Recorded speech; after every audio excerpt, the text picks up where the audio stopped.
Okay. My fault, my fault. We experiencing some connection issues. Okay. So again, good morning. Welcome to Say the Name Square. We're right here at the intersection of East State and First Street. This is the memorial for Mike Sago, who was murdered by Winnebago County sheriffs, and his death was ruled justified in October 1st, 2011. And we can be, as we read it, we're going to be set up in different spots throughout the square and everything. And sorry, we had some technical issues, some connection issues. So again, we're reading Freedom is a Constant Struggle, Ferguson, Palestine, and the Foundations of a Movement by Angela White Davis. And I done read all the foreword already. Okay, the introduction. I am writing this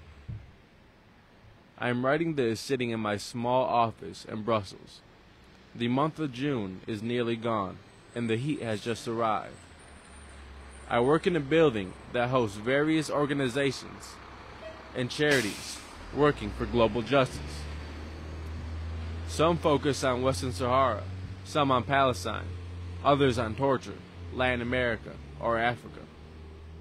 It is a good environment to work in, surrounded by people who believe in a fair and better society, and who have decided to act on their beliefs and dedicate their lives to try to change the world. Sounds utopian, maybe, but the important word here is probably not the one that you are thinking of. It's trying.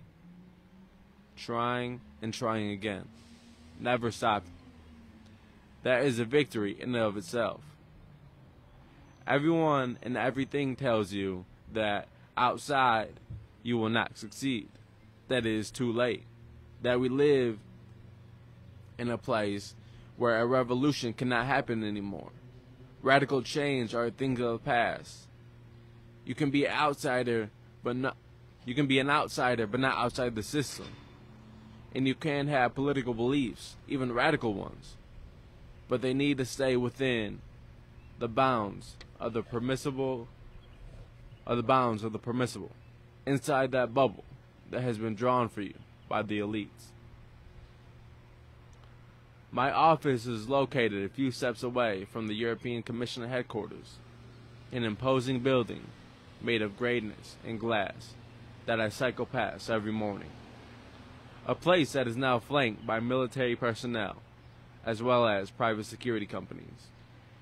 I often wonder what their job is: to protect people, to protect the people, the human beings inside, or to protect the place itself, the concept, the ideology embodied in it. This morning, when I visualized Greece in the midst of a anti-austerity protest, I saw the contested Europe. People in the streets from all walks of life, from various generations, chanting, raising flags, rioting. I saw people organizing. I saw local assemblies, clinics run by volunteers. I saw olive trees. I saw the sun.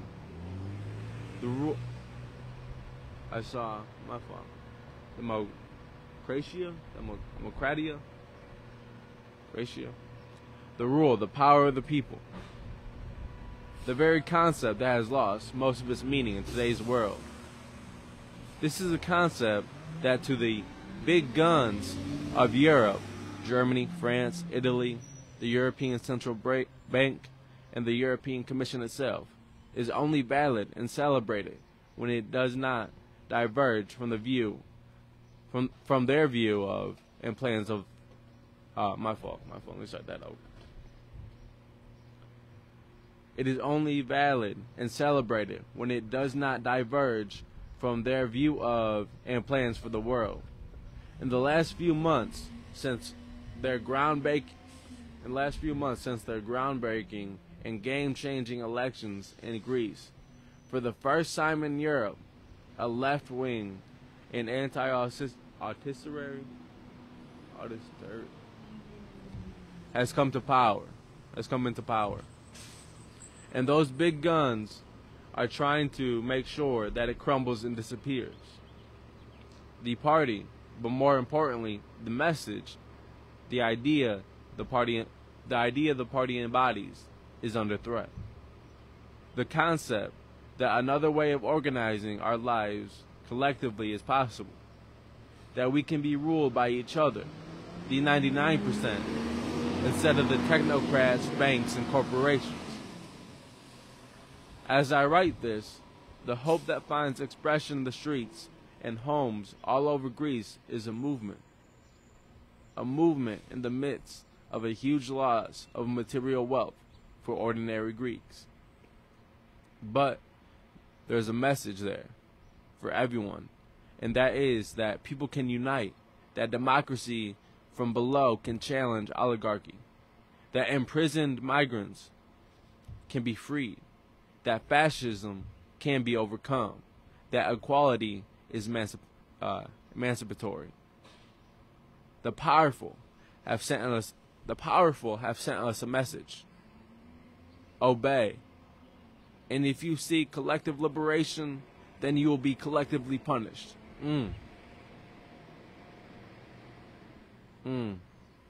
The powerful have sent us a message. Obey. And if you seek collective liberation, then you will be collectively punished. This reminds me of, and I didn't hear him say this, but I've seen the video of him saying this. On May 30th, my fault. On May 30th last year, May 30th, 2020. The first protest after George Floyd, the first thing here in Rockford, first protest here in Rockford, Georgia. Thousands of people in the street, and it's Kurt Whisenhan was at the time. Kurt Whisenhan was the assistant deputy chief that was in charge of District 1, and the march and everything ended up happening at District 1. And before the attacks on people, before the police terrorism that took place right here in Rockford, outside the D1 and throughout Fairgrounds on May 30th, 2020, Kurt Whisenhan was asked about a couple different things, and he said, "Sometimes the few got my fault. Sometimes the many got to pay for the sins of the few." And so that's what this line made me think of. Or this quote made me think of is, "The powerful has sent us a message. Obey, and if you seek collective liberation, then you will be collectively punished." Just reading that out loud and hearing that, sometimes I believe you just gotta say things out loud, and that is the message that people in power have sent. People in power like Kurt Whisenhan saying sometimes the many gotta pay for the sins of the few. It's the same type of thing that Tom say, and same type of thing that Gary Weiner would say, and the police chiefs before them and the sheriffs before them, that when you're of color or when you're black, you get lumped in. Not that you get lumped in, but too often it has been viewed that never mind. I'm not gonna get into that. Okay. We're just gonna get back into this. Okay. My fault. In the case of Europe and its violence its violence and borders where migrants' lives were negated, allowed to be drowned in sea buffer zones. In the case of the United States, black and native lives are systematically choked by enduring white supremacy that thrives on oppression and settler colonialism, and is backed by drones, the dispossession of territory, and the identity to millions, mass incarceration, the unpeopling of people, and resource grabs that deny indigenous lives matter, and that our planet matters. All around us and up close, we are being told not to care, not to collectivize, not to confront.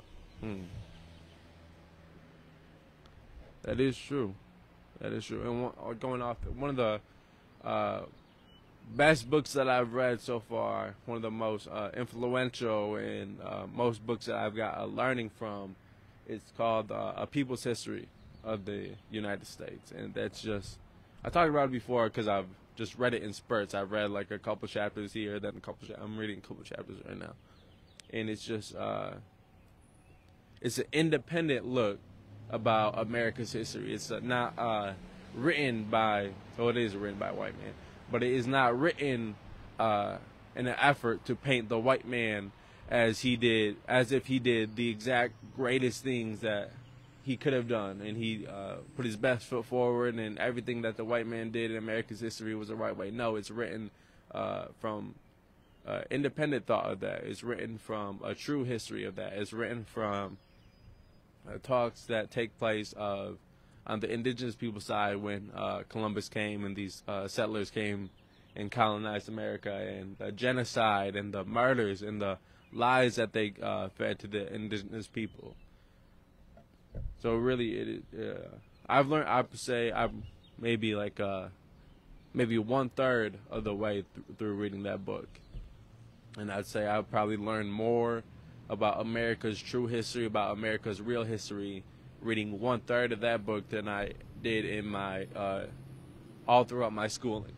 All throughout my schooling, I've learned more in that 1/3 of the book about America's true history. So this is Angela. This is Angela. What can we do? How can we do it? With whom? What tactics should be used? How should we define a strategy that is accessible to everyone, including a general public that has reached levels of depoliticization that can make atrocities seem acceptable? What is our vision? How can we make sure we are talking to everyone? How can we catalyze and connect sustainable cross-border and radical movements? These are the type of questions that many activists ask themselves on a daily basis. Questions that are anchored in the present and will shape our future. It is easy to feel discouraged and simply let go. There is no shame in that. We are, after all, engaged in a struggle that seems, if we look, we are, after all, engaged in a struggle that seems, if we look at it using a mainstream political framework and through a mass media prism, unwinnable. On the other hand, if we take a step back, look at the things from a broader angle, reflecting on what is happening all over the world in the history of struggle, the history of solidarity movements, it becomes clear, sometimes even obvious, that seemingly indestructible forces can be, thanks to the people's willpower, sacrifice, and action, it can all be easily broken.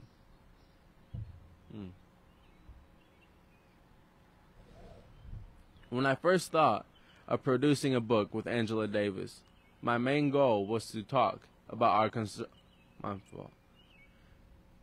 My main goal was to talk about our struggle as activists, to try to define it in real and concrete terms, to try to understand what it means to people engaged in it. Where and how does it start? Does it ever end? What are the essential foundations for building a movement? What does it mean physically, philosophically, and psychologically? It was crucial for me to discuss this struggle with Angela because she is, for me and many others, a source of knowledge and inspiration. And we need to learn from her experience and use the lessons they offer from whatever fight we are involved in. Angela never stopped. She is still, every day, living the struggle. She is an embodiment of resistance, and I see her ongoing work and presence reflected in and inspiring to many of the collective liberation movements we see today. It's reflected in the understanding of prison as part of the industrial complex, rooted in slavery and capitalism, and the popularization of the abolition movement. It's reflected in her support for anti-colonial struggles all over the world, including Palestine, where many activists, including me, have taken part in the on-ground solidarity activism.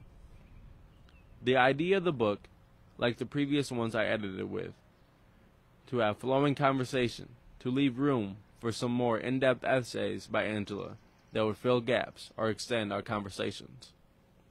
A strong focus of our interviews with the ones in Brussels conducted soon after Ferguson erupted, and the one in Paris, right after a jury let the police officer who had killed Mike Brown go free, was Palestine, and how to build a truly global and social movement around what is today one of the most urgent issues to resolve, an issue that should define where we stand as a movement and as people.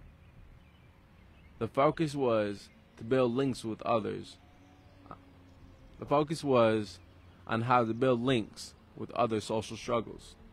How to explain to people in Ferguson what is happening in Palestine is also about them, and vice versa for the people of Palestine.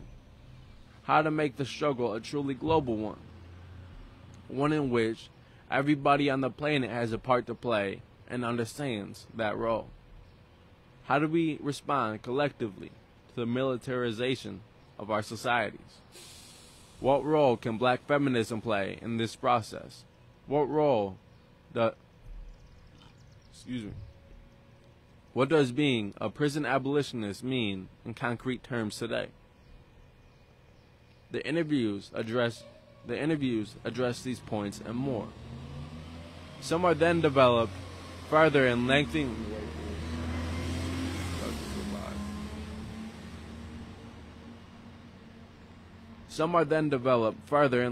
and powerful essays by Angela, who talks about the struggle for justice in Ferguson and Charleston in particular, and how they go a long way in showing that the struggle for equality and freedom is far from over.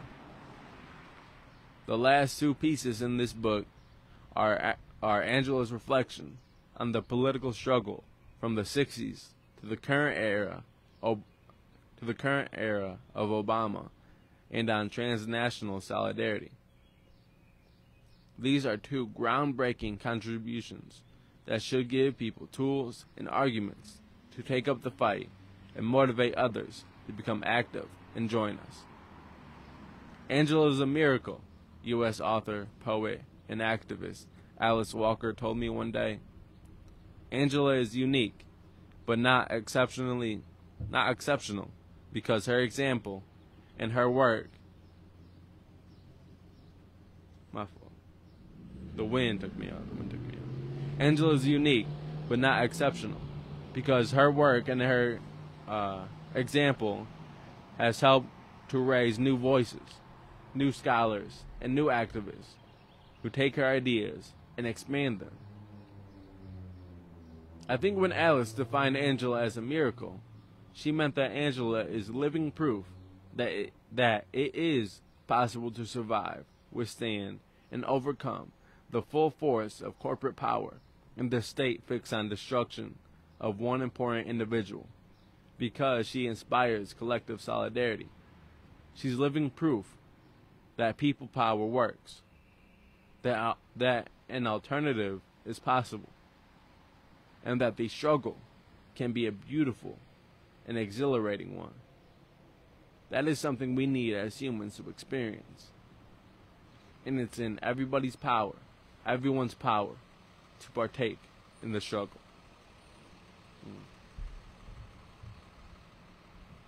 Chapter 1. This is Chapter 1. Progressive struggles against insidious capitalist individualism. Okay, this is an interview conducted over email back in 2014. So this is the interviewer is named Frank Barrett. You often talk about the power of the collective, and stress the importance of the movement, rather than talking about individuals. How can we build such a movement based on those ethics in a society that promotes selfishness and individualism? Since the Okay, so then this next part is going to be Angela speaking, or Angela's response to this question. Since the rise of global capitalism and related ideologies associated with neoliberalism, it has become especially important to identify the dangers of individualism. Progressive struggles, whether they are focused on racism, repression, poverty, or other issues, are doomed to fail if they do not attempt to develop a consciousness of the insidious promotion of capitalist individualism. Progressive struggles, whether they are focused on racism, repression, poverty, or other issues, are doomed to fail if they do not attempt to develop a consciousness of the insidious promotion of capitalist individualism. Even as Nelson Mandela always insisted that his accomplishments were collective, always also achieved by the men and women who were his comrades, the media attempted to sanctify him as a heroic individual. A similar process has attempted to disassociate Dr. Martin Luther King Jr. from the vast numbers of women and men who constituted the very heart of the mid-20th century U.S. freedom movement. It is essential to resist the depiction of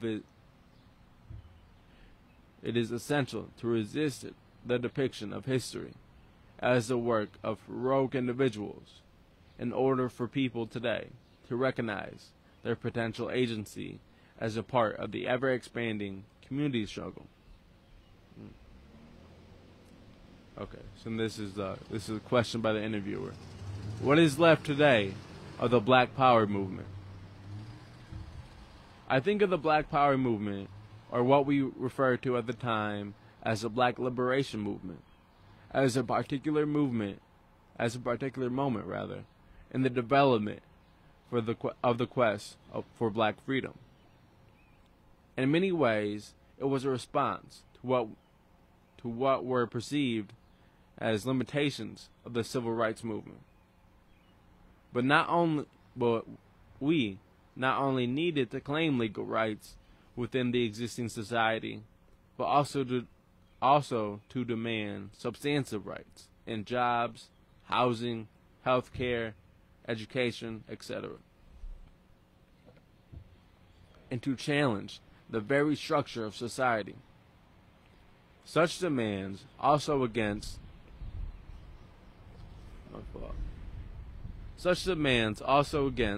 racist imprisonment, police violence, and capitalist exploitation were summed up in the 10-point program of the Black Panther Party.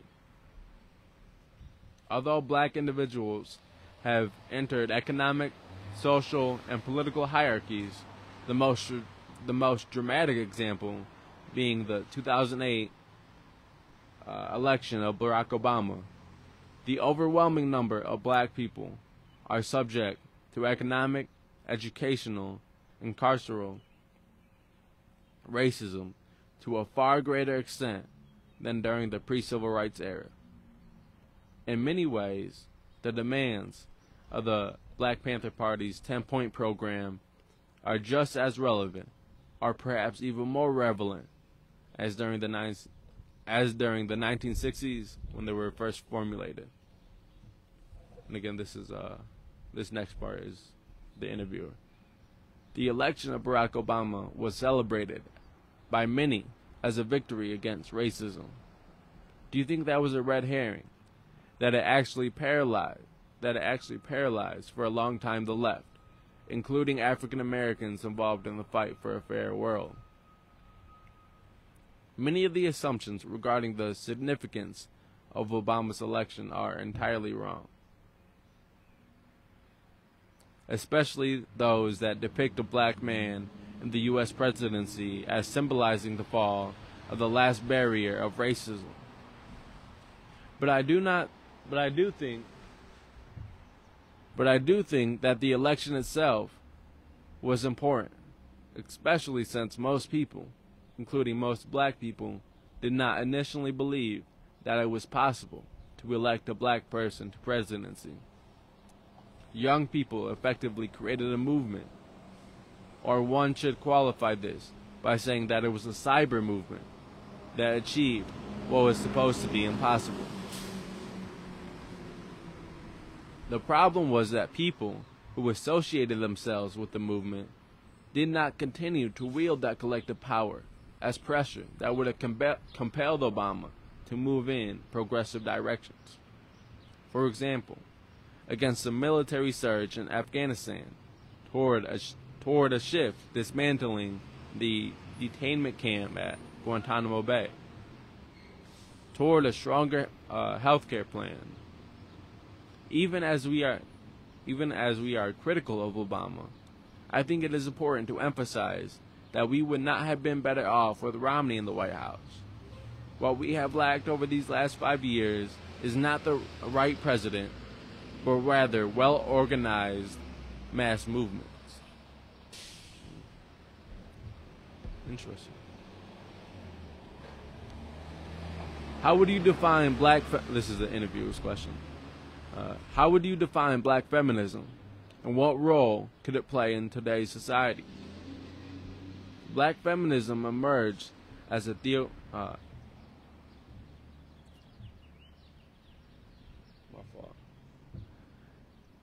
practical effort demonstrating that race, gender, and class are inseparable in the social worlds we inhabit. At the time of its emergence, black women were frequently asked to choose whether the black movement or the women's movement was most important. The response was, this was a wrong question. The more appropriate question was how to understand the intersections and interconnections between the two movements. We are still faced with the challenge of understanding the complex ways race, class, gender, sexuality, nation, and ability are intertwined, but also how we move beyond these categories to understand the interrelationships of ideas and processes that seem to be separated and unrelated. Insisting on the connections between struggles and racism in the U.S., struggles against the Israeli repression of Palestinians, in the sense, is a feminist process. Do you think this is the interviewer? Do you think it is time for people to disengage completely from the main political parties and from this concept that our leaders call representative democracy? Engaging in such a corrupt and rotten system governed by money and greed gives it legitimacy, right? What about stopping this charade? Stop voting and starting to create something from the bottom that is now new and organic. And this is Angela's response. I certainly don't think existing political parties can constitute our primary arenas of struggle. But I do think that the electoral arena can be used as a terrain on which to organize. In the U.S., we have needed an independent political party for a very long time. An anti-racist, feminist workers' party. I also think you are absolutely right and identifying grassroots activism as being the most important ingredient of building radical movements. Okay, this is the interviewer. The Arab world has undergone tremendous changes in the last few years, with ongoing revolutions taking place in many countries. We seem to celebrate this in the West, without looking at what is happening in our own countries, and the involvement of our leaders in the dictatorship of the Arab world. Don't you think it's also time for us to have our own revolutions in the West? And this is Angela's response. Perhaps we should reverse the demand. I think it is entirely appropriate for the people of the Arab world to demand that those of us in the West prevent our governments from bolstering repressive regimes, and especially Israel. The so-called war on terror has done inestimable damage to the world, including the intensification of anti-Muslim racism in the United States, Europe, and Australia. As progressives in the global North, we certainly have not acknowledged our major responsibilities in the continuation of military and ideological attacks on people in the Arab world. And this is something, I believe, this interview was conducted in 2014, and this book was published, I think, in 2015. 2016. So it is not so crazy, but to think that these things and these issues, it's only been 5-6 years after the fact, but to think that these issues of the U.S. the U.S. backing and giving money to Israel is still a very real thing, very relevant today. Still very relevant today.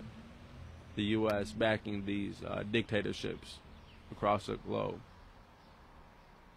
So this is the interview. This next section is going to be the interview. You recently gave a talk in London about Palestine Group for Security, the biggest private security in the world, and the prison industrial complex. Could you tell us how those three are linked? Let me get a water real quick.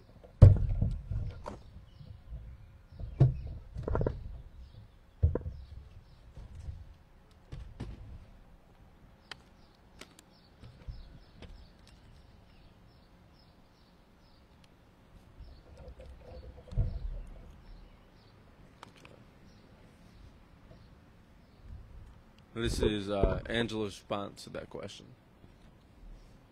Under the guise of security in the security state, G4S, Group for Security, has instituted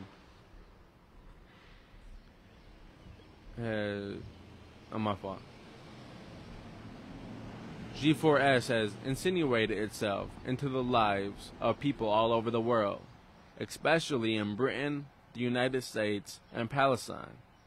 This company is the third largest private corporation in the world, after Walmart and Foxconn, and is the largest private employer of the continent. And is the largest private employer on the continent of America. On the continent of Africa. The wind is messing me up.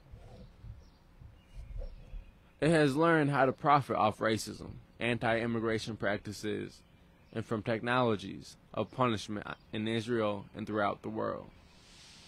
G4S is directly responsible for the ways Palestinians experience political incarceration, as well as aspects of the apartheid well.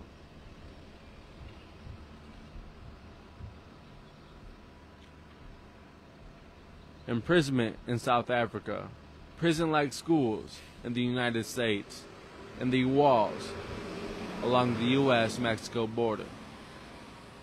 Surprisingly, we learned during the London meeting that G4S also operates sexual assault centers in Britain.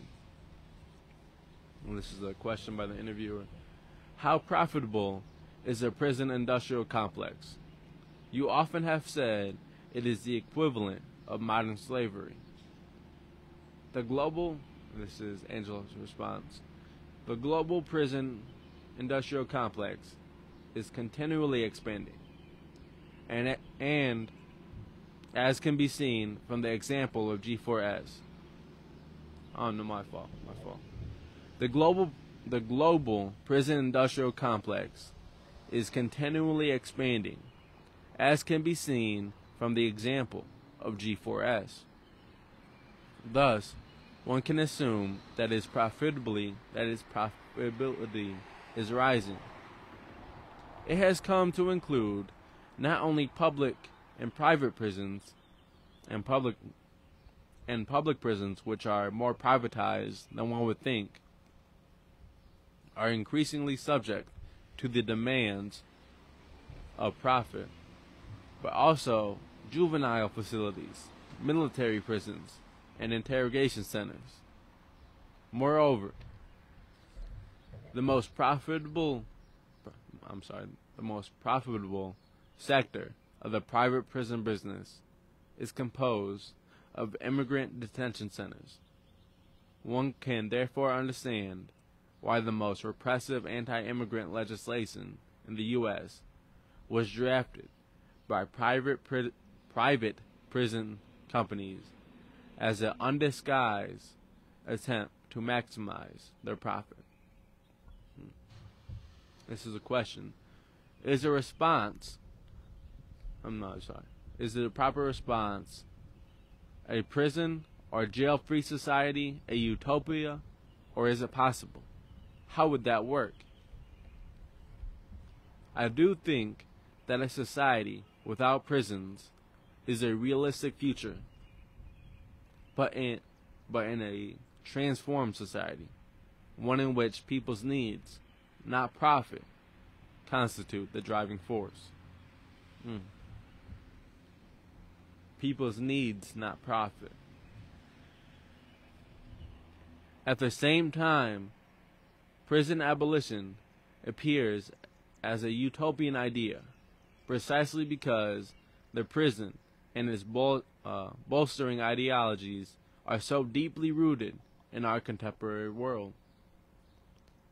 There are vast numbers of people behind bars in the United States, some 2.5 million, and imprisonment is increasingly used as a strategy of deflections of the underlying social problems: racism, poverty, unemployment, lack of education, and so on. These issues are never seriously addressed. It is only a matter of time before people begin to realize that prison is a false solution. Abolitionist advocacy can and should occur in relation to demands for quality education and anti-racist job strategies, for free health care, and within other progressive movements. It can help an anti-capitalist critique and movements towards socialism. This little section, I believe it was, can't remember exactly what the title of the book was called. I believe it might be Until We Reckon. I think that might be the title of the book. But it was a book we had read back in April. And I believe the author was Daniel Sarid. And she talked about a woman that she had known who had a home invasion happen.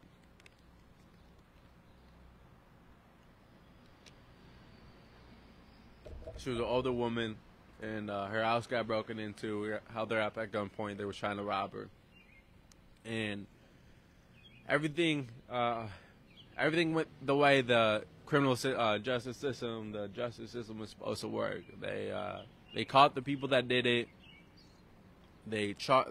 found the right people. They caught the people that did it. They charged them with the harshest penalties. They charged them with the lengthy prison time.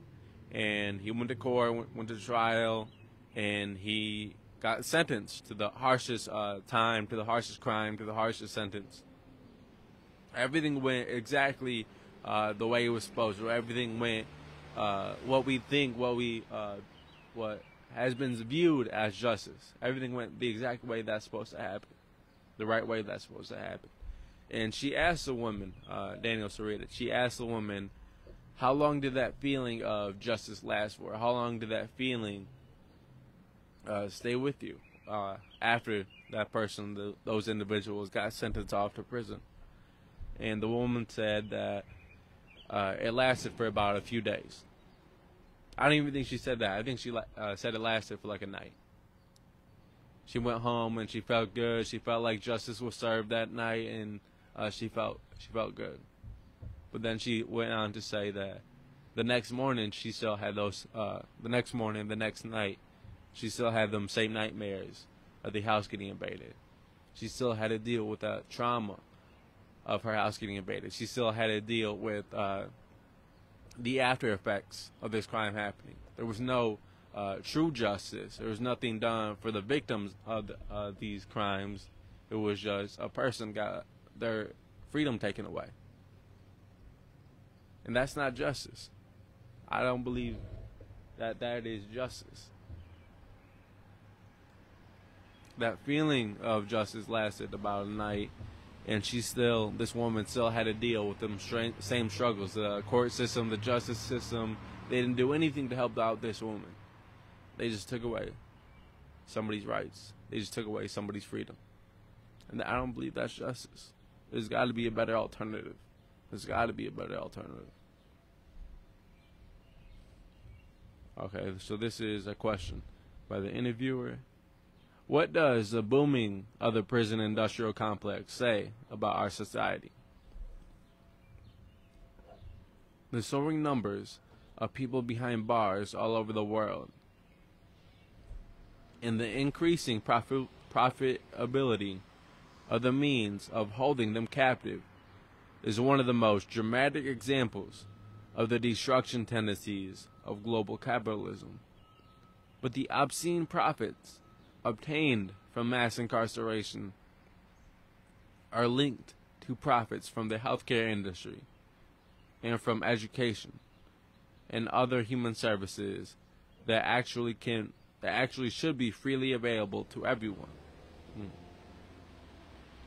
There's a scene in the Black Power mixtape, a documentary film. I'm sorry, my fault. This is a question by the interviewer. There's a scene in the Black Power mixtape, a documentary film about the Black Panther Black Power movement that came out a few years ago, in which the journalist asks you if you approve of violence. You answer, "Ask me if I approve of violence? This does not make any sense. Could you elaborate?" And this is Angela's response. I was attempting to point out that question. Let's start this over. I was attempting to point out that questions about the validity of violence should have been directed to those institutions that held and continue to hold a monopoly on violence: the police, the prisons, the military. And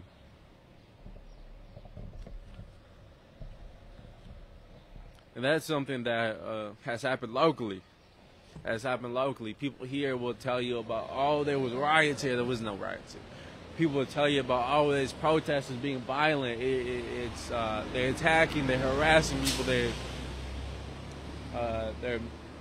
acting out their anger. They're angry. They're violent. They're terrible. They're terrible. I mean, really, it's the police who came here and slammed a black woman on the back steps and the back sidewalk of City Hall. It was police that came here and arrested a man, yanked him out of his car. It was police here, down here, who pepper sprayed children. It was police here who yanked people out of the car, broke windows in the car, yanked them out, and beat them, assaulted them.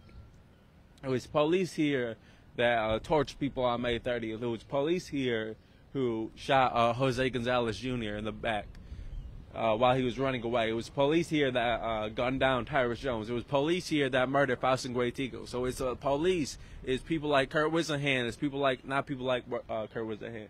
It is people like Kurt Wisenhan, but it's not just Kurt Wisenhan. It's the entire Rockford Police Department that has enacted violence. It was police officers. It was six police officers that did that to Denzel. It's police. They do have this seemingly monopoly on violence.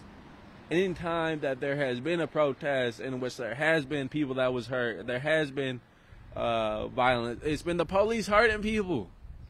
It's been the police going out their way to hurt people and to enact any type of power that they may have on protesters who were never posed no threat to nobody, never try to fight nobody. It's been police who have consistently and constantly initiated the violence. My fault.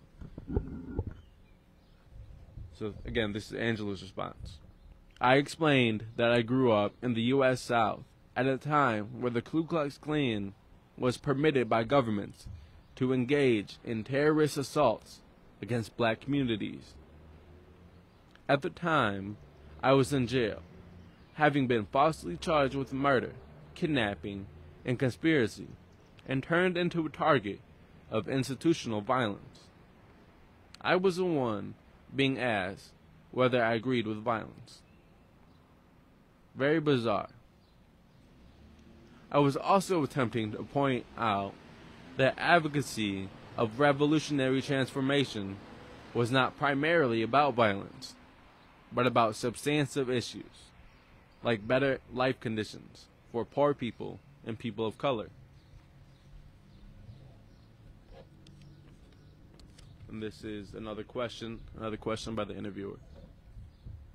Today, many people think you were a Black Panther, and some even think that you were one of the founding members. Could you explain exactly what your role was? What were your affiliations at that time? And Angela's response was, I was not a founding member of the Black Panther Party. I was studying in Europe in 1966, the year that the Black Panther Party was founded. After I joined the Communist Party in 1968, I also became a member of the Black Panther Party and worked with a branch of the organization in Los Angeles, where I was in charge of political education. However, at one point, the leadership decided that membership of the Black Panther Party could not be affiliated with other parties.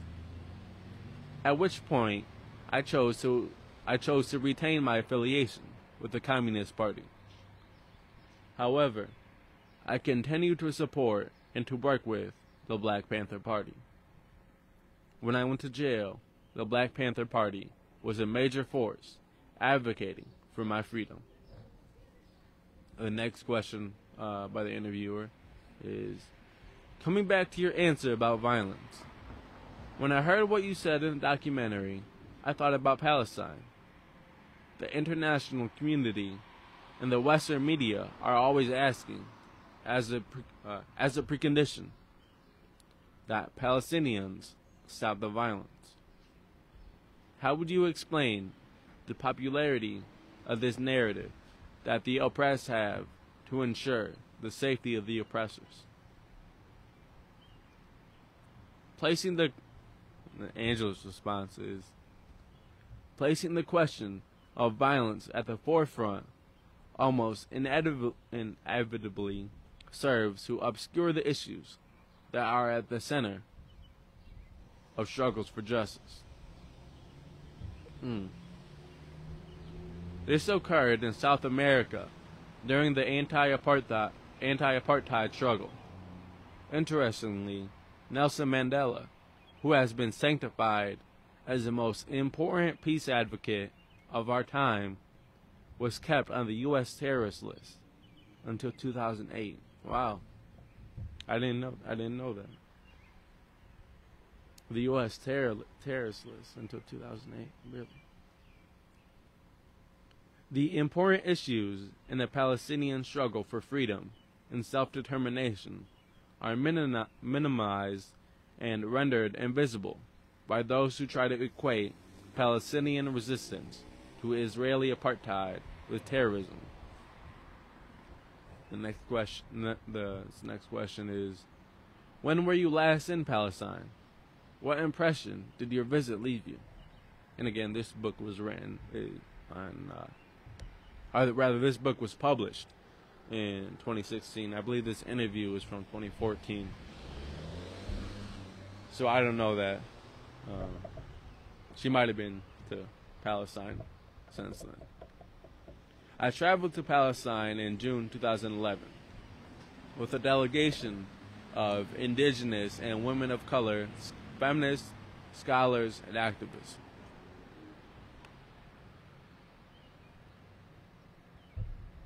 The delegation included women who had grown up under South African apartheid in the Jim Crow South and on Indian Reserve. Even though we had all been previously involved in Palestine solidarity activism, all of us were utterly shocked by what we saw, and we resolved to encourage our constituents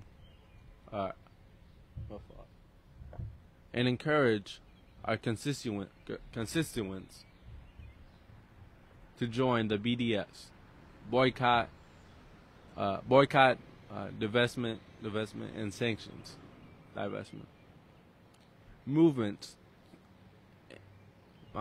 Join the BDS movement and to help intensify the campaign for a free Palestine company. Most recently, some of us were involved in the successful passage of a resolution urging participation in the academic and cultural boycott by the American Studies Association. Also, members of the delegation were involved in the passage of a resolution by the Modern Language Association censoring Israel for denying U.S. academics entry to the West Bank in order to teach and do research. Doing all right. In order to teach and do research at Palestinian universities. There are various means. This is a question by the interviewer. There are various means of resistance available to people who are oppressed by racist and colonial regimes or foreign occupations. That is according to the Additional Protocol 1 of the Geneva Conventions, including through the use of armed force. Nowadays, the Palestine Solidarity Movement has committed itself to the route of nonviolent resistance. Do you think this alone will end Israeli apartheid?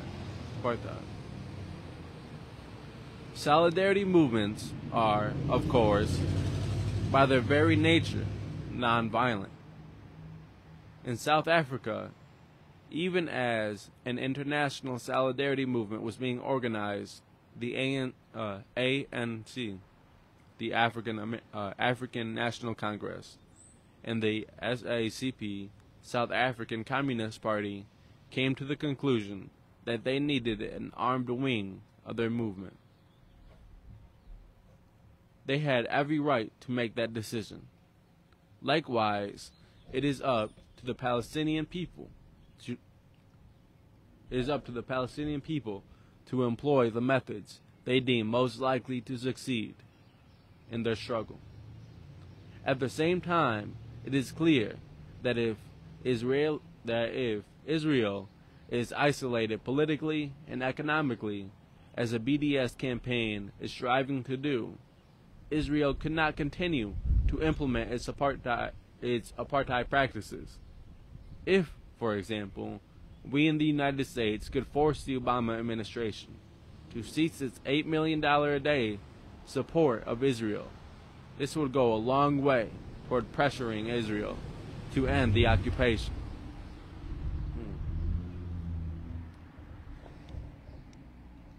And this is something still going on today. Something that we would people are still fighting for, and people are still trying to advocate for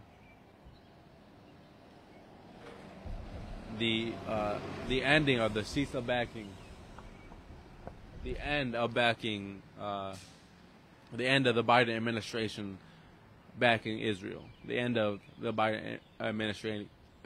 My fault. The end of the Biden administration funding, giving funding, supplying funding, giving funding to Israel. So again, this interview was done 7 years ago, but specifically talking about the problems in Israel and the problems with the U.S. backing Israel is still very relevant, still a very topical issue. You are part of a committee. This is a question about the interview.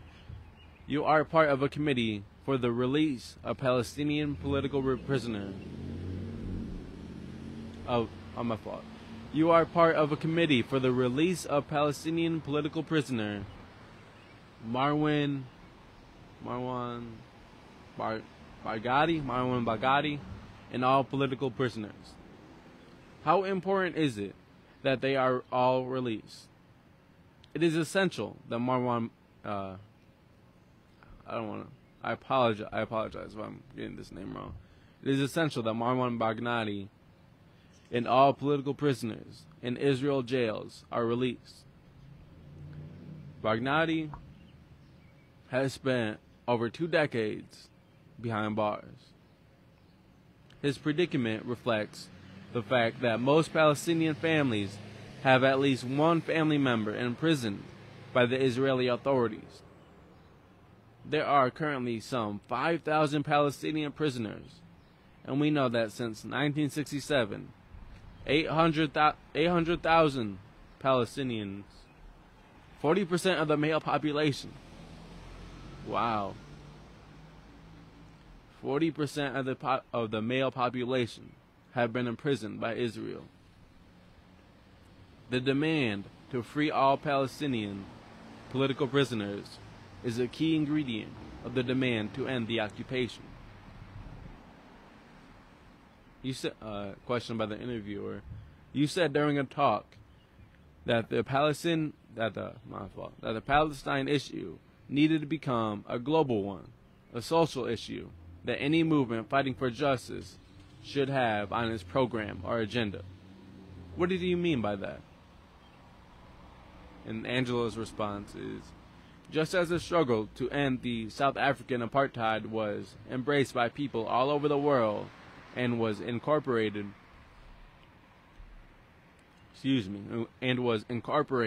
into many social justice agendas, solidarity with Palestine must likewise be taken up by organizations and movements involved in progressive causes all over the world. The tendency has been to consider Palestine a separate and unfortunately too often marginal issue. This is precisely to encourage everyone who believes in equality and justice to join the call for a free Palestine. Is the struggle endless? I would say that our struggles mature. They produce new ideas, new issues, and new terrains on which we engage, in which we engage in the quest for freedom. Like Nelson Mandela, we must be willing to embrace the long walk toward freedom.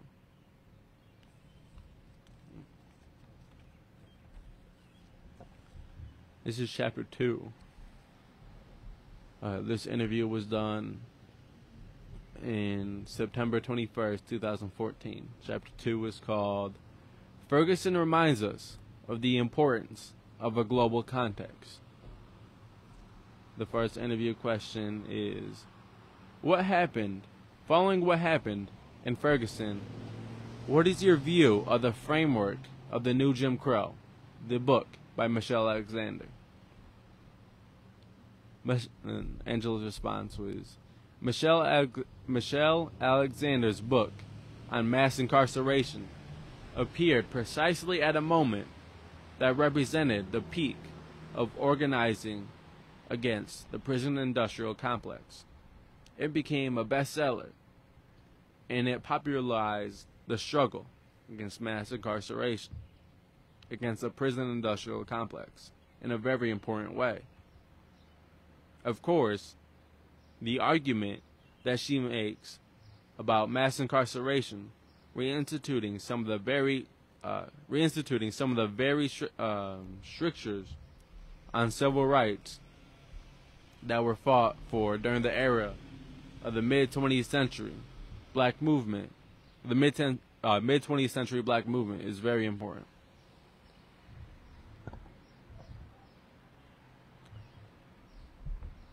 Ferguson reminds us that we have to globalize our thinking about these issues.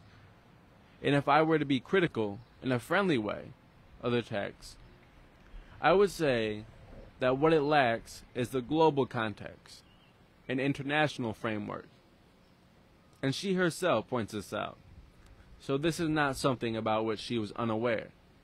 In many of her talks, she explains that we also need this broader global context. Y'all have a good day. Y'all have a good day.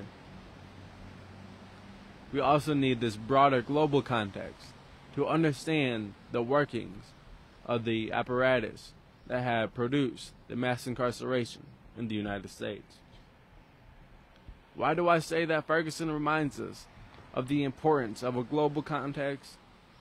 What we saw in the police reaction to the resistance that spontaneously erupted in the aftermath of the killing of Michael Brown was an armed response that revealed the extent to which local police departments had been equipped with military arms, military technology, and military training. The militarization of the police leads us to talk about Israel and the militarization of the police there. If only the images of the police and not of the demonstrators had been shown, one might have assumed that Ferguson was Gaza. I think that this is important to recognize the extent to which, in the aftermath of this, I think that I'm gonna just set this off with my phone. I think that it is important to recognize the extent to which, in the aftermath of the advent of the new war on terror, police departments all over the U.S. have been equipped with the means to allegedly fight terror. And as she's talking about, and as they're talking about Ferguson, and I believe she talks about Charleston as well, I believe that we can interchange these things with, as she's talking about Ferguson, we can talk about Minneapolis, we can talk about Kenosha, we can talk about Baltimore, we can talk about here, really, and just the different aspects of things that there are times here when really on May 31st last year, May 31st, 2020, it was they brought a tank out. And we would see whether during City Market last year, whenever something happened on a national level, something happened on a global level, it was stores here that boarded up their windows. It was Walmarts and stores down east state that closed early. They feared of riots. It was my fault. It was whenever I believe it was the Breonna Taylor grand jury. When that happened, it was police that came to City Market in riot gear. windows all boarded up. Police came out in riot gear. And that was a regular, consistent thing that whenever something happened on a national level or a global level, that police here would, almost as a show of hand, almost as a show of strength, almost as a threat in of itself that, okay, if anything do happen, this is what we got. This is what we prepared for. We ready to mess all y'all up. Coming out the city market in riot gear, with the riot shields and the helmets and everything, and we seen it. I personally didn't see it at Back to the Blue, but in the videos of Back to the Blue, you can see it. It looks crazy to see to have that car pull up and to have all them green the police officers in green just get out the car and just start terrorizing people. And to know the same type of thing happened on May 30th, and they've been ready for it. So every time they come out in riot gear, every time it's police and city officials call these stores and ask them, and scare them, not ask them, to scare them and tell them to board up their stores, tell them to close early because there might be riots, there might be looters, and to have the police out here with riot gear on, and to have multiple police vans and paddy wagons around, it's a threat. That's a show of force. That's a excessive use of force in of itself. That's a waste of money in of itself. Instead of I'm trying to look out for these. Okay. So I do believe that, as she is talking, but I do believe the main point, as she is talking about the militarization of police, the militarization that was witnessing first, and I feel like I'm in a place and I can talk about this, whatever. I went to Kenosha. After Jacob Blake was shot, I believe, 7 times in the back. And it was a war zone. It was a war zone. I've never experienced anything like that again. I'm not sure. I've never experienced anything since then, and I've never experienced anything like that before then, where it was absolutely hectic, chaotic, warlike. It was warlike. It felt like we was at war. It felt like we was at war during the march. It was. I went the day before. My fault. The name's gonna escape me right now. But the name is not good on my part. But the name is gonna escape me right now. The names are gonna escape me right now. But the people that Kyle Rittenhouse shot, I was there the day before that, and to see the people in Wisconsin, the open carry state, to see during the march, during the day, dozens, maybe 100 people just walking around with guns, running around with guns. You have no idea who on your side. You have no idea what's really going on, or who with you, or who's staying with you. And even if they do stand with you, they don't know that you out here protesting with this, and you out here with the march, and you not. So it did feel like very warlike, but it didn't feel like. At the end of the march and at the end of the night, there was a standoff. And to see all the police there with riot gear, and to see all the police there ready to shoot, and to see them and witness them shoot rubber bullets, to shoot pepper spray bullets, to shoot bean bags and canisters, tear gas canisters out into crowds. It felt like we was at war. It felt like we was at war. It was a National Guard there. We was at war. They treated us and people that was there as if it was at war. They came prepared for war that night. It was the military that was there. My fault. So these issues that she's talking about in Ferguson, the militarization, the military training, the military technology, is still very relevant. Not only do the police regularly get military equipment, military training, and they're trained, a lot of them are former military, but it's also when there is a revolution, when there is riots, when there is looting, the National Guard gets called, and the National Guard comes to enforce order, or to, I always laugh at that. I think that's nuts, to enforce order, because what did that really mean? Order. What did that really mean? Think about that. What's this order they trying to enforce? Okay. My fault. I'm going to get back to reading. It's a little colder out. I'm used to like 90-degree weather, so it's a little bit colder than. My fault. I lost my spot. Okay. Okay, I'm right here. Again, this is Angela's response to the question. It is very important and very interesting that during the commentary on Ferguson, someone pointed out that the purpose of the police is supposed to be to protect and serve. At least that's their slogan. Yeah, that is their slogan, I think.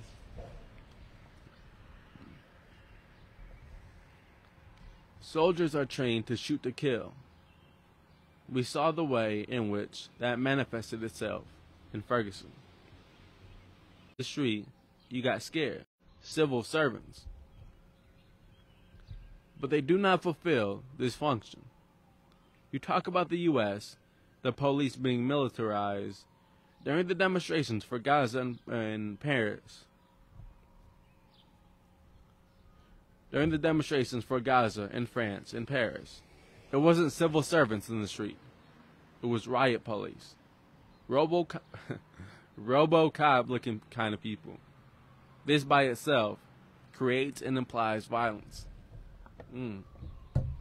Angela's response is, precisely. That was the whole point. And also, it might be important to point out that the Israeli police have been involved in the training of U.S. police. So there is a connection between the U.S. military and the Israeli military. And therefore, it means that when we try to organize campaigns in solidarity with Palestine, when we try to challenge the Israeli state, it is not simply about focusing our struggles elsewhere, in another place. It also has to do with what happens in U.S. communities. And then, question by the interviewer, we often talk here about the reproduction of the occupation. What's happening in Palestine is reproduced now in Europe, in the U.S., etc.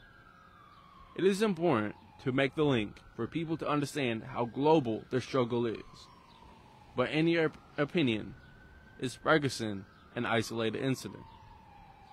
Then Angela's response is, absolutely not. It's actually fortunate for those of us who are trying to participate in the building of a mass movement.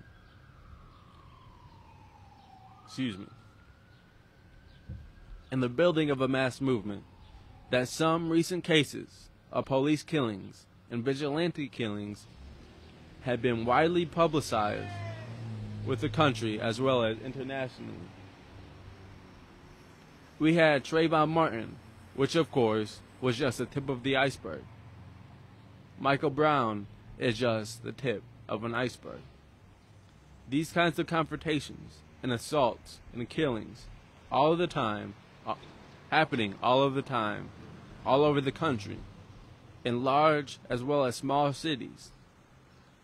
This is why it is a mistake to assume that these issues can be resolved on an individual level. It is a mistake to assume that all we have to do is guarantee the prosecution of the cop who killed Michael Brown. The major challenge of this period is to infuse a consciousness of the structural character of state violence into movements that spontaneously arise. I don't know whether we can say yet that there is a movement, because movements are organized. But these spontaneous responses, which we know happen over and over again, will soon lead to organizations in a continual movement. I like that. This next question by the interviewer is, what does it say about black civil rights movement that more than 50 years after MLK and Malcolm X, the targeting of black people, Latinos, and Latinas is still happening? Does that mean that the black civil rights movement has failed, or that it's a continuous struggle? And Angela's response, my fault. The use of state violence against black people, people of color, has its origins in an era long before the civil rights movement, in colonization and slavery. During the campaign around Trayvon Martin, it was pointed out that George Zimmerman, a would-be police officer, a vigilante, if you want to use that term, replicated the role of slave patrols. Then as now,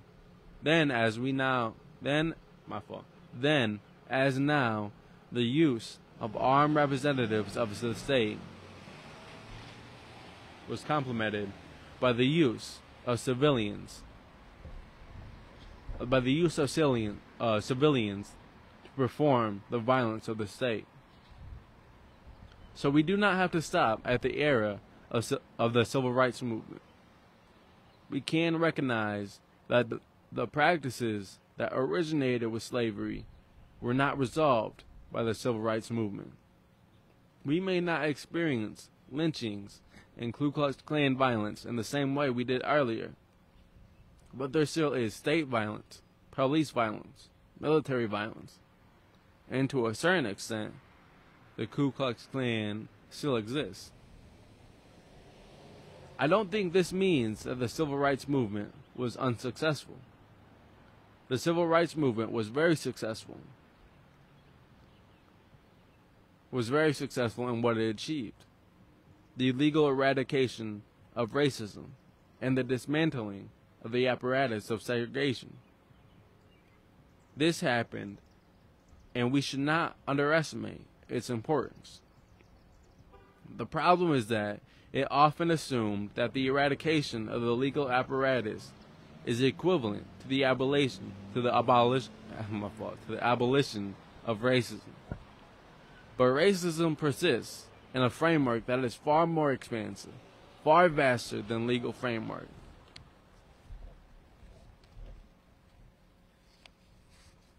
Check. See.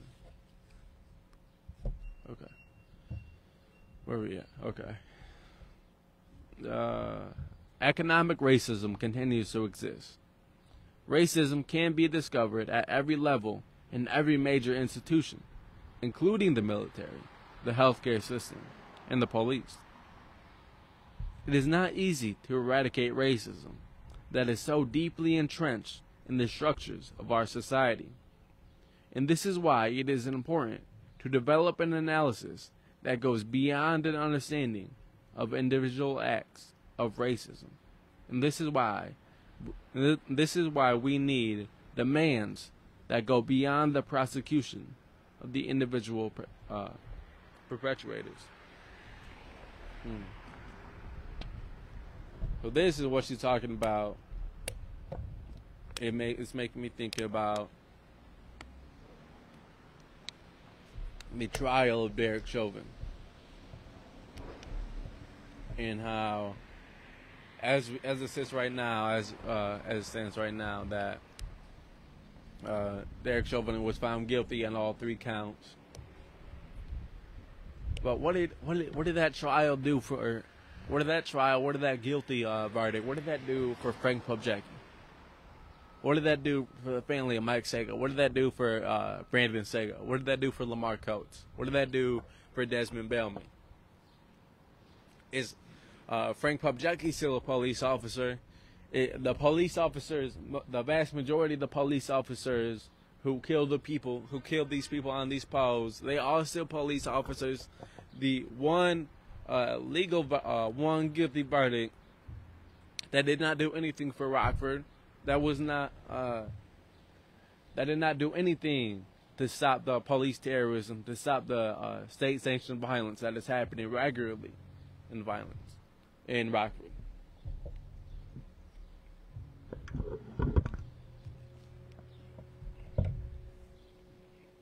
A question by the interviewer. It reminds us obviously of South Africa, where legally apartheid was ended, but an economic apartheid, even sociological apartheid, is still in place.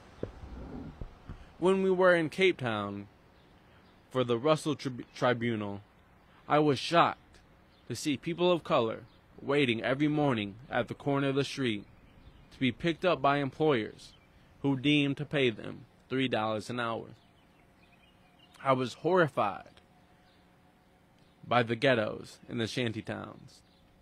You drive around the nicest beaches of Cape Town, and a few minutes later, it's like being in Mumbai. And then Angela's response is, what's also interesting in South Africa is the fact that many of the positions of leadership from which black people were, of course, totally excluded during apartheid are now occupied by black people, including within the police hierarchy. I recently saw a film on the Americana miners who were attacked, injured, and many were killed by the police. The miners were black, the police force was black, the miners were black, the police force was black, the head of the police force was a black woman, the national head of the police force is a black woman. Nevertheless, what happened in Americana was, in many important aspects, a reenactment of Sharpeville. Racism is so dangerous because it does not necessarily depend on individual actors, but rather is deeply embedded in the apparatus. And the interviewer asks, and once you're in the apparatus, yes. And Angela's response is yes. And it does not matter that a black woman heads the national police. The technology, the regimes, the targets are all still the same. I fear that if we do not take seriously the ways in which racism is embedded in the structures of institutions, if we assume that there must be an identifiable races, the bad apples type of, who is a perpetuator, then we won't ever succeed in eradicating racism. The next question by the interviewer is, you were a pioneer thinking along the lines of intersectionality. How has your thinking evolved? Angela's response is, of course, intersectionality, or efforts to think, analyze, organize, as we recognize the interconnections of race, class, gender, sexuality, has evolved a great deal over the last decades. I see my work as reflecting not an individual analysis, but rather a sense within movements and collectives that it was not possible to separate issues of race from issues of class and issues of gender. There are many pioneers of intersectionality, but I do think it is important to acknowledge an organization that existed in New York in the late 60s and 70s called the Third World's Women's Alliance. That organization published a newspaper entitled Triple Jeopardy. Triple Jeopardy was racism, sexism, and imperialism. Of course, imperialism reflected in international awareness of class issues. many formations were attempting to bring these issues together. My own book, Woman, Race, and Class, was one of many that were published during that era, including, to name only a few, This Bridge Called My Back, edited by Gloria Azudela and Sherry Moraga, the work of Bell Hooks and Michelle Wallace, and the anthology All the Women Are White, All the Black People Are Men, But Some of Us Are Brave, Black Woman Studies. So beyond this concept of intersectionality is a rich history of struggle, a history of conversations among activists within movement formations, and with among academics as well. I mentioned this genealogy that takes seriously the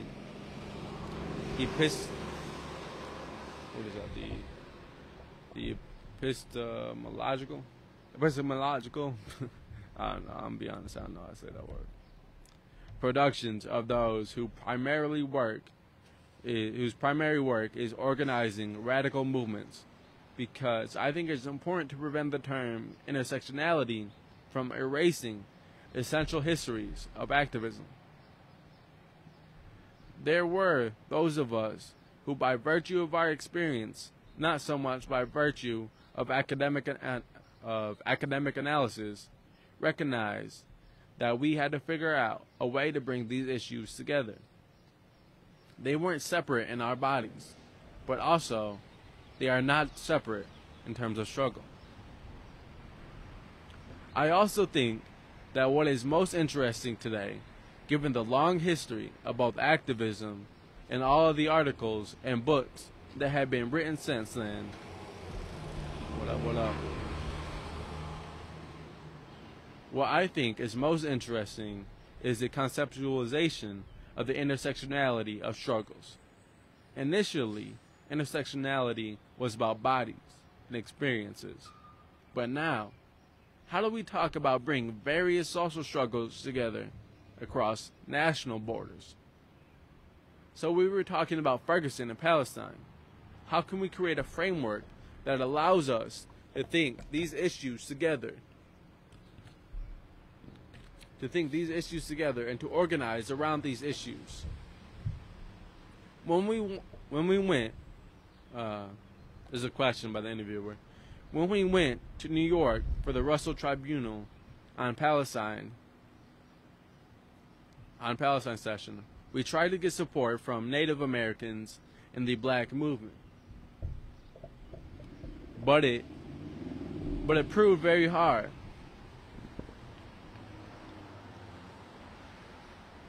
We were 800 people in the audience.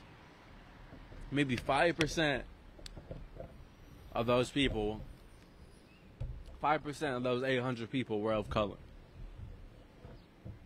And Angela's response was, but you can't simply invite people to join you and be immediately on board, particularly when they were not necessarily represented during the earlier organizing processes. You have to develop organizing strategies so that people identify with the particular issues as their issues. This is why I was suggesting, in response to the question about Michelle Alexander, that these connections need to be made in the context of the struggles themselves. So, as you are organizing about police crimes, against police racism, you always raise parallels and similarities in other parts of the world. And not only similarities, but you talk about the structural connections. What is the connection between the way U.S. police forces train and are armed, and the U.S. What is the connection between the way the U.S. police forces train and are armed, and Israeli police and military. So when you popularize that and encourage people to think about that in a global way, this is one of the reasons I think so many people began to identify with the struggle against apartheid in South Africa. It wasn't a sense of, oh, we have to lend solidarity to those people over there in South Africa. It was because they began to see that we have a common, we have a connection. If that's not created, no matter how much you appeal to people, no matter how you genuinely invite them to join you, they will continue to see the activity as yours, not theirs. The next question by the interviewer is, it's crucial to make these connections, right? For people to understand we are all neighbors, because otherwise that's where racism starts. When people think along the lines that a black person doesn't have the same genes as a white one, and Angela's response is, one of the things I've been thinking about in relation to the need to diversify movements in solidarity with Palestine is that the tendency to approach issues about which one is passionate within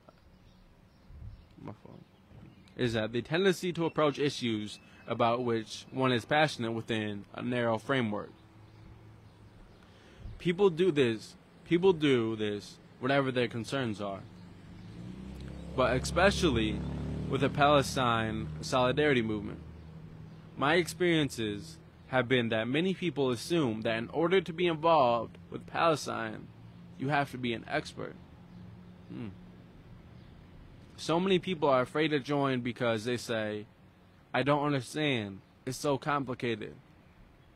Then they hear someone who is truly an expert, who does indeed represent the movement, who is so thoroughly informed about the history of the conflicts, who speaks about the failure of the Oslo Accords, etc. When this happens, and why it's important, but too often people feel that they are not sufficiently informed to consider themselves an advocate of justice in Palestine.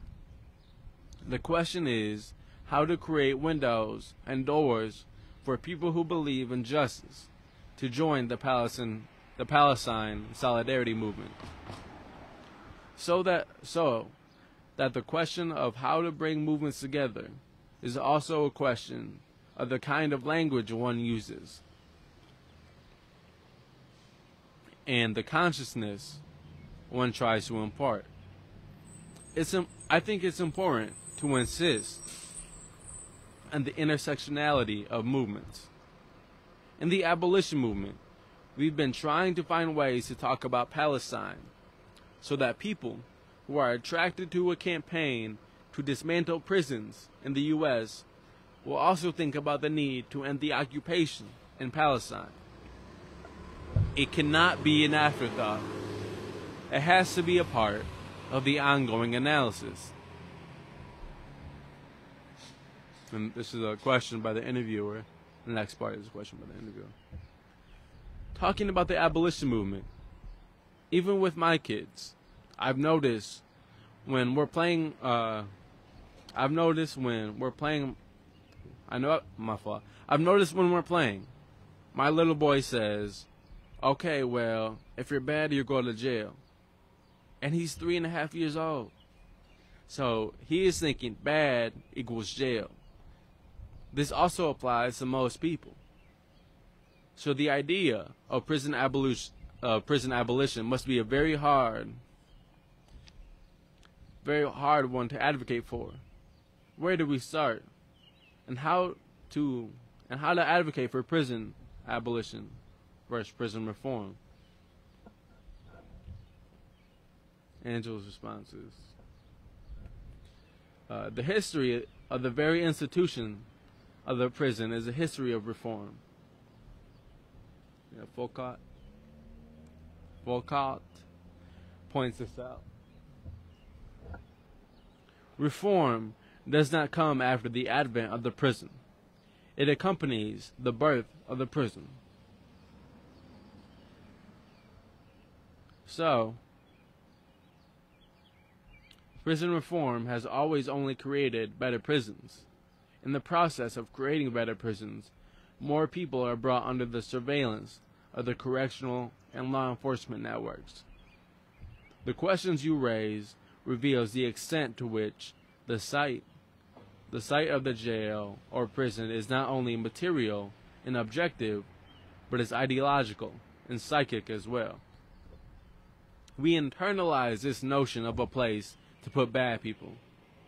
That's precisely one of the reasons why we have to imagine the abolitionist movement as addressing these ideological and psychic issues as well. Not just the process of removing the material institutions or facilities. Why is that person bad? The prison forecloses discussion about that. What is the nature of that badness? What did that person do? Why did that person do that? If we're thinking about someone who has committed acts of violence, why is that kind of violence possible? Why do men engage in such violent behavior against women? The very existence of the prison forecloses this kind of discussion that we need in order to imagine the possibility of eradicating those behaviors. Just send them to prison. Just keep on sending them to prison.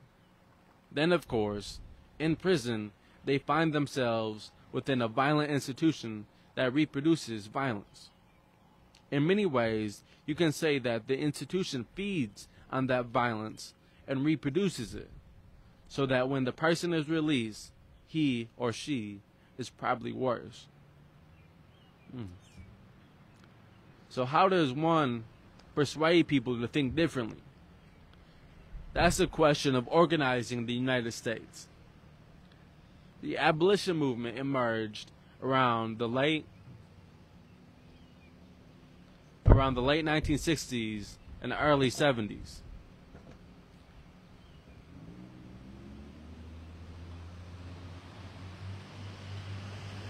My fault.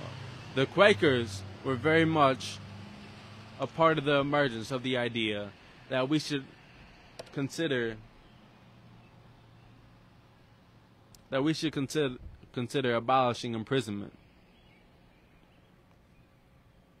The Quakers were present at the advent of the prisons in the late 18th and early 19th centuries. They were the ones who originally thought of the prison.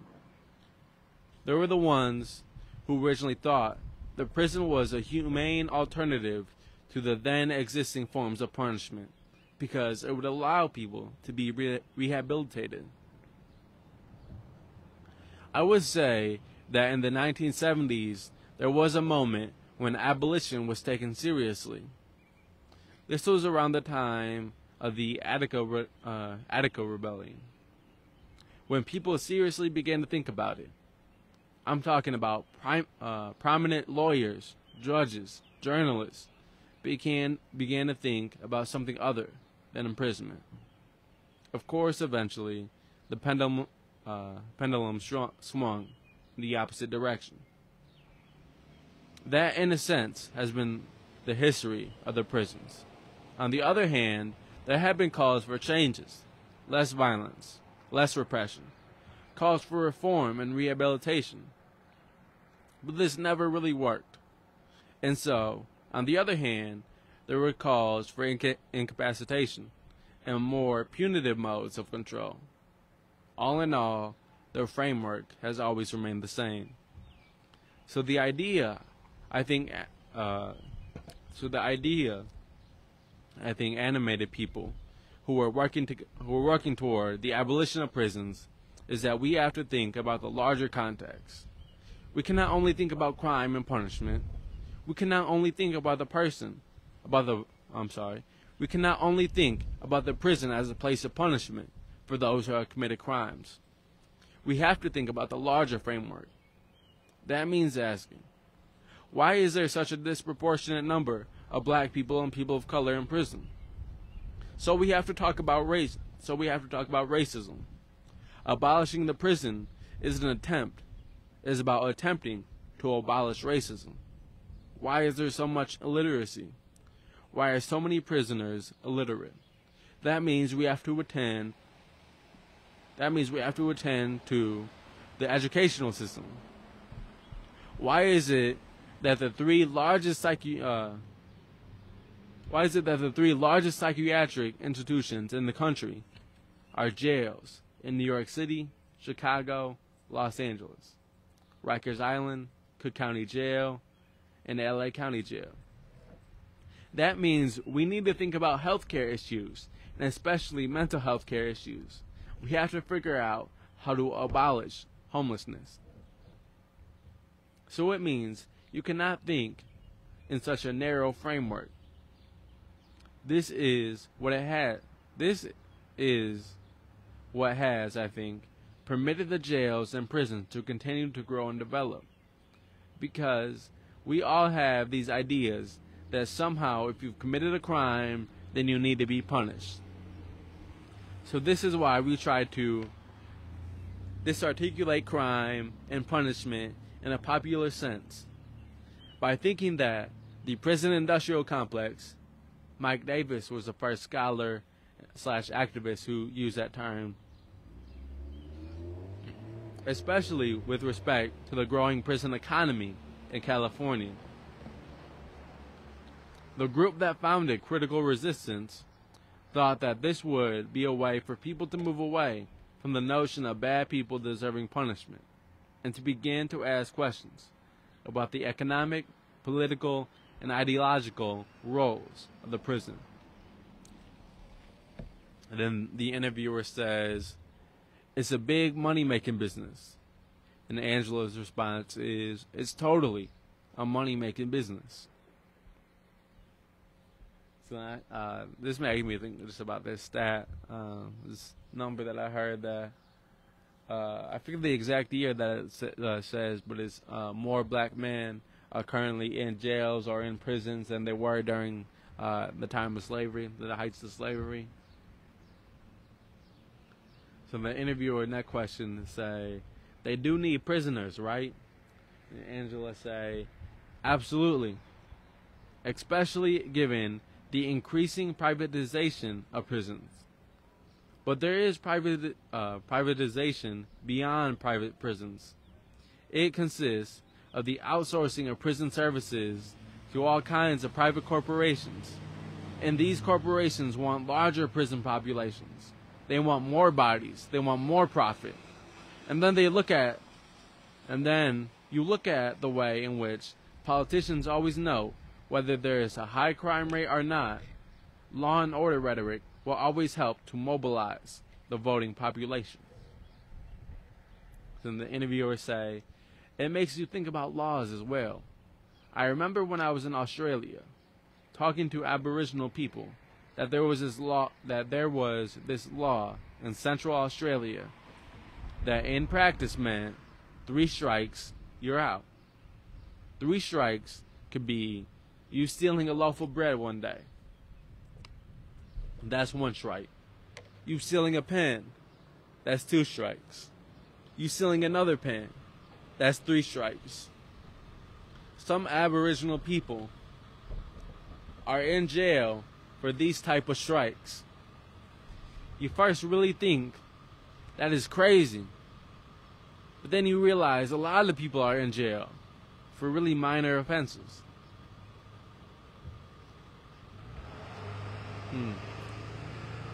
This makes me think about, not going to be good with one of the books, the title of the book, but one of the books we had read in early April, it had talked about how there's this narrative, or there's this viewpoint that prisons are full of violent offenders or full of violent criminals. And the person who wrote the book, they talked about, technically, yes, that is true. That is true. That technically half the number prisons are always populated by violent criminals. But she also, the author also wanted to point out that the number of non-violent minor offenses is exponentially higher than that of violent criminals. So while you have the same amount of violent criminals, the same violent people inside the jail, the people who are committing non-violent crimes, the people who are committing these minor offenses, the amount of times they cycle in and out of jail is a lot higher. So the number of people going to jail, going to prison, is exponentially higher for minor offenses than for people who have committed violent offenses. Angela's response to this is, well, I think that you can say that all over the world now, the institution of the prison serves as a place to warehouse people who represent major social problems. Just as there is a disproportionate number of black people in U.S. prisons, there is an equally disproportionate number of Aboriginal people behind bars in Australia. Getting rid of the people, putting them in prison, is a way not to have to deal with immigration in Europe. Immigration, of course, happens as a result of all the economic changes that have happened globally. Global capitalism, the restructuring of economics in the countries of the global south, that makes it impossible for people to live there. In many ways, you can say that the prison serves as an institution that consolidates the state's inability and refusal to address the most pressing social problems of this era. The interviewer say, I am thinking again about the abolitionist movement, which is more about a better society. It's not only about prison abolition. It's about much more than that. It is about prison abolition. It also inherits the notion of abolition from W.E., who wrote about the abolition of slavery. He pointed out that the end of slavery per se was not going to solve the myriad of problems created by the institutions of slavery. You could remove the chains, but if you did not develop the institutions that would allow for the incorporation of previous enslaved people into a democratic society, then slavery would not be abolished. In a sense, what we are arguing is that the prison abolitionist struggle follows the anti-slavery abolitionist struggle of the 19th century. The struggle for abolitionist democracy is aspiring to create the institutions that will truly allow for a democratic society. What about, the interviewer say, what about prisoners in prison? Can you talk about agency and struggles, prisoners and their own struggles? Whenever you conceptualize social struggles, social justice struggles, you will always defeat your own purposes if you cannot imagine the people around whom you are struggling as equal partners. Therefore, if, and this is one of the problems with all of the reform movements, if you think of the prisoners simply as the objects of the charity of others, you defeat the very purpose of anti-prison work. You are constituting them as an inferior in the process of trying to defend their rights. The abolitionist movement has learned that without the actual participation of prisoners, there can be no campaign. That is a matter of fact. Many prisoners have contributed to the development of this consciousness. The abolition of the prison industrial complex. It may not always be easy to guarantee the participation of prisoners But without their participation, well, excuse me, and without acknowledging them as equals, we are bound to fail. As you were referring to the need to ensure that there are women represented, you have to go a little bit further. I can give you some examples. Prisoners are able to make collect calls, and therefore, how do you allow prisoners to participate in meetings?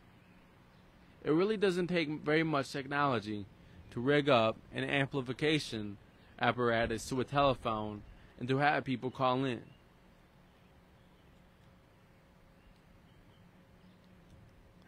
Hello. I'm doing some reading right now. Reading a book. Yeah. Yeah. Just broadcasting it live on social media. Just trying to get some education going. Just get some education. Yep. Yep. Nothing wrong with that. You have a good day.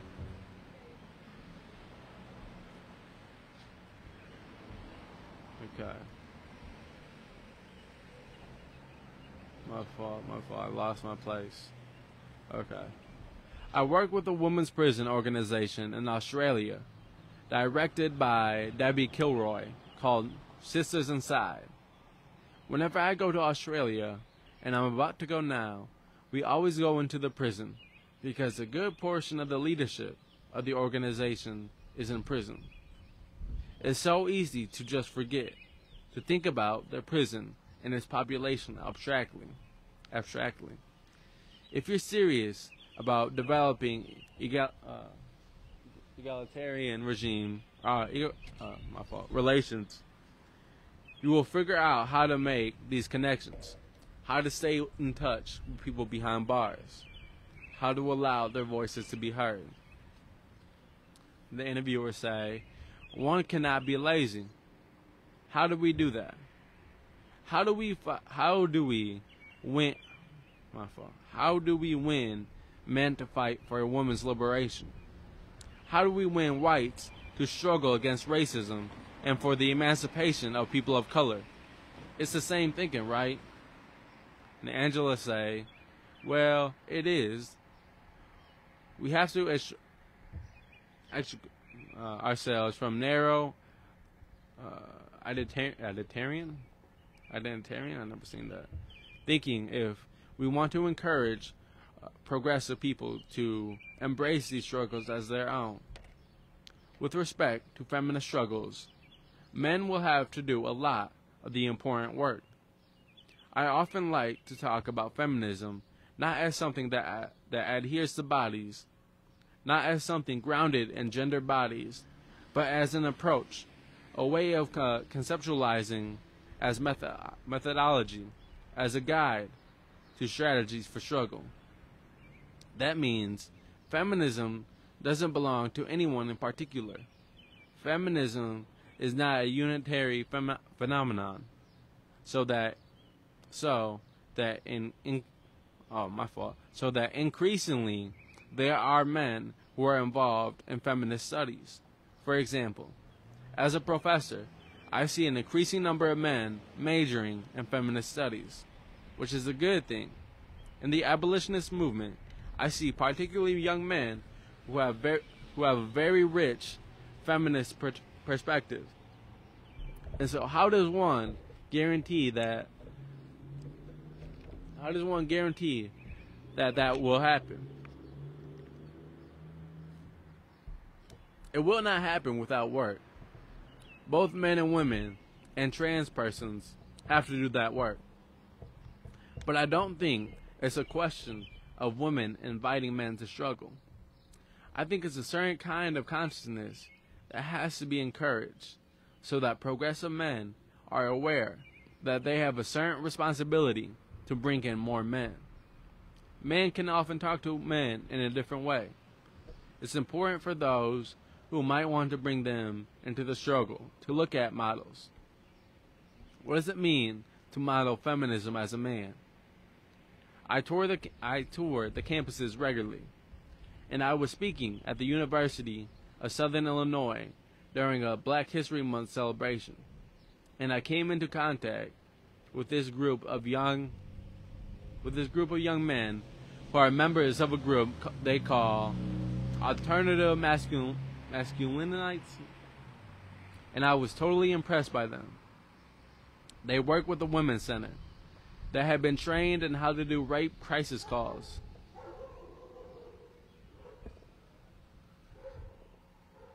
They were trained how to do rape crisis calls. They were seriously engaging in all of that kind of activism that you assume that only women do. And then I remembered that many years ago, in the 1970s, there were a group of men's formation, like Men Against Rape, Black Men Against Rape, against domestic violence. And I remember thinking then that it's only a matter of time before this gets taken up by men all over. But it never really happened. So I was reminded by these young men and alternative masculinites that after all these decades, they should today represent a far more popular trend. But this is the kind of thing that needs to be happening. It does not happen by itself. It does not happen automatically. You have to intervene. You have to make conscious interventions. So then the next part about this next part the interviewer say about the death penalty. Is there actually a chance to abolish it at the state level in the United States? Okay. So the Angela response is, well, fortunately, there are some signs it might be possible to abolish the death penalty in New York, for example. Of course, there have been movements in certain states that it almost feels like we're on the verge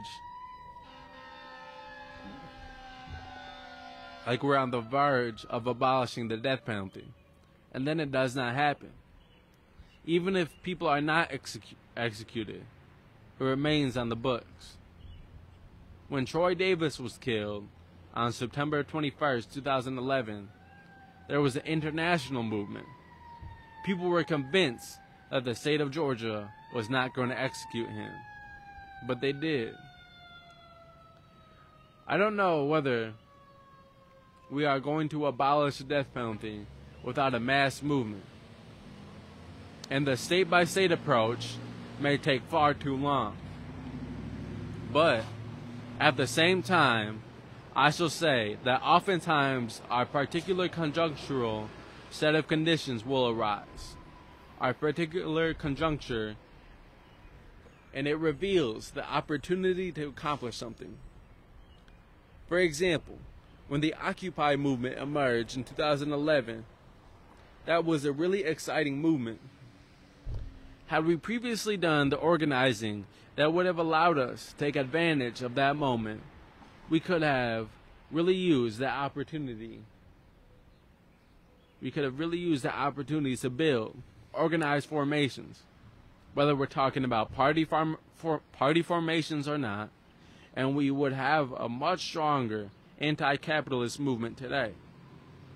I think that moment was important because it did provide an opportunity to develop a critique of capitalism that had not been developed, that had not previously been popularized and developed. And now we can talk about the 99% and the 1%. That's a part of our vocabulary. And the interviewer say, changing the vocabulary. And Angela say, yes. Sometimes we have to do the work even though we don't yet see a glimmer on the horizon that it's actually going to be possible. Yes. Sometimes we have to do the work, even though we don't yet see a glimmer on the horizon that it's actually going to be possible.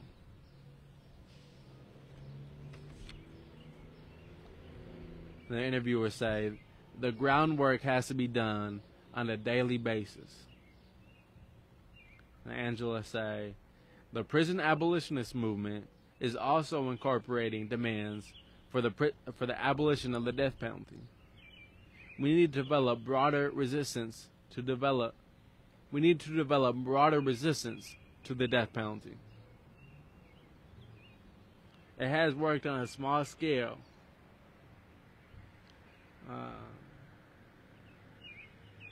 Capital punishment remains a central issue. We need to popularize understandings of how racism underwrites the death penalty. And so many other institutions. The death penalty is about structural racism. It incorporates historic memories of slavery. We cannot understand why the death penalty continues to exist in the United States in the way that it does, without an analysis of slavery. So this is again one of the really important issues confronting us. But I think we will need a mass movement and a global movement to finally remove the death penalty from the books. Oh crap! Okay. So I'm in. This is ending chapter 2, and then I think chapter 3 on page 30. My phone is about to die, so we're gonna stop this slide. Probably maybe pick back up later on in the day. Maybe Leslie will continue reading Why We Can't Wait. But we are reading Angela Y. Davis, Freedom is a Constant Struggle, Ferguson, Palestine, and the Foundations of a Movement. We'll be on chapter 3 when we pick up. And so far it's been an excellent book. A lot of the things she's talking about, again, this book wasn't written too long ago. Or this interview wasn't done too long ago, but the topics and issues that she's raising, they're still very relevant and topical today. And I do think what she's talking about, the death penalty and the racism in the death penalty, I do think it's important to note that in one of the books that we had read early on, it talked about, I'm not going to get the state correct either, that it's been that if a black person murdered a white person, they are far more likely to get the death penalty than if a white person killed a black person. That if there's any type of violence that a black person or a person of color commits against a white person, that person receives a harsher sentence, a harsher penalty in the criminal justice system that we have now than if a white person committed an act of terror, an act of violence on or against a black person or a person of color. So, Angela Y. Davis, Freedom is a Constant Struggle.